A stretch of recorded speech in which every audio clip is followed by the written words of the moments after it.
que tuviesen esa sensación de percibir la música a su manera, a través de su lenguaje.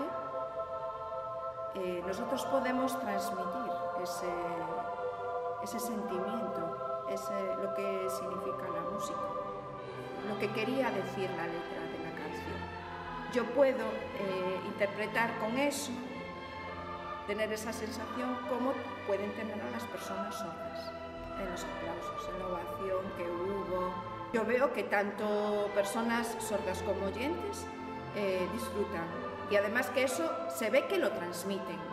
Si sigue gustando como gustó, espero que tenga futuro. Es como una experiencia muy emotiva, con mucho sentimiento y muy gratificante.